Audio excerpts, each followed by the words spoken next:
Although we all have the option to become the person we want to be, there is no doubt that our childhood, to some extent, plays an important role in the adult we ultimately become. For example, how we react to certain things, how we make decisions, how we express ourselves, our behavior patterns that are formed from a very early age when we begin to understand the world around us.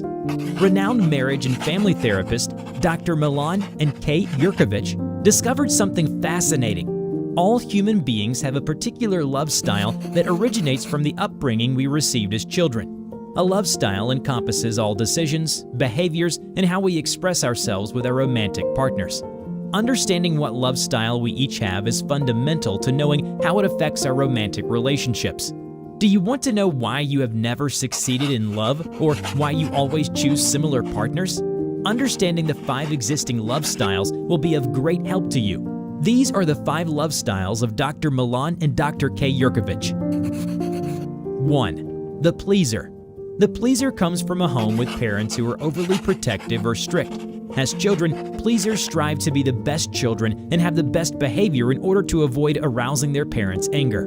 During their childhood, they use their time and energy to try to console and make their parents happy, instead of being the ones who receive all that love and comfort. Pleasers do not like conflict and prefer to quickly give in or compensate to others, rather than confront them. They usually have a hard time saying no, and often prefer to lie to avoid any kind of problems. Growing up, pleasers learn to read the mood of the people around them to ensure that everyone can stay happy. That is always their concern, how to keep others happy.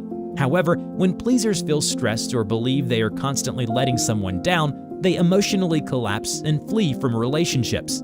Pleasers try too hard to please everyone, which is impossible, and instead of setting healthy boundaries for themselves, they focus more on the needs and desires of others. For pleasers to have stable relationships, they have to be honest with their own feelings instead of trying to do what is expected of them. 2. The victim.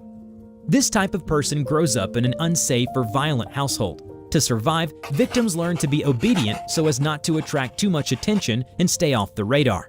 To deal with their angry and violent parents, victim children learn from a young age to hide and stay quiet. They also often build an imaginary world to escape from their reality, as the dangerous environment they face every day causes them a lot of pain.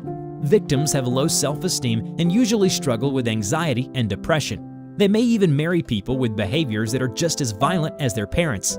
Victims learn to adapt and fit in, going along with others. They are so accustomed to chaos and stressful situations that when they experience calm, they feel strange and uneasy because they feel that something bad will inevitably happen soon. For victims to build healthy and stable relationships, they must learn self-love and learn to defend themselves whenever necessary, instead of letting their partner trample and mistreat them all the time.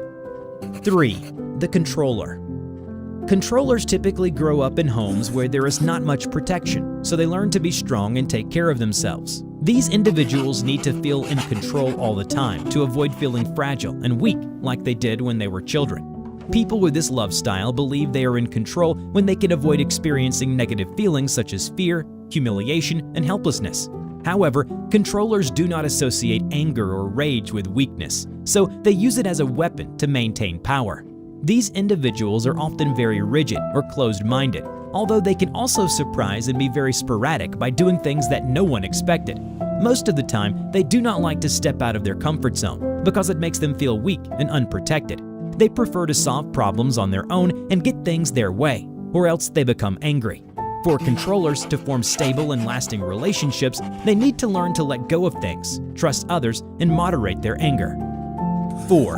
The doubters. Doubters often grow up with unpredictable parents. In their childhood, they learned that their needs were not their parents' top priority. Without the constant affection, love, and protection of their parents, the doubtful develop a deep fear of abandonment. However, when their parents finally have time or make time to give them attention, doubters are often too angry or tired to receive it. When doubters enter adulthood, they try to seek the love they never found as children. These individuals tend to idealize their new relationships and put their partners on a pedestal, but when their new partner disappoints them, they become sad, discouraged, and mistrustful. They often feel misunderstood and experience a lot of internal conflict and emotional stress with their partners. They can become extremely sensitive and perceptive, which allows them to detect the slightest change in people and know when someone is pulling away.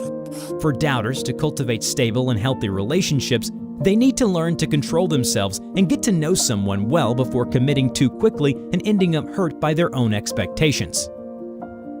5. The avoider. Avoiders often grow up in an unaffectionate home where independence and self-sufficiency are valued more than anything else. From a very young age, these children learn to take care of themselves by putting their feelings and needs on hold in order to deal with the anxiety caused by their parents' indifference and lack of comfort and protection. Avoiders like to maintain their own space, rely more on logic and detachment than on their emotions, and prefer to keep their distance. They also tend to feel very uncomfortable when the people around them have frequent mood swings or express their emotions very openly. In order for evasive individuals to develop healthy and lasting relationships, they need to learn to express and share their feelings and emotions with others. Comment on what love style you identify with and tag the person you know needs to hear this to stop making the same with all their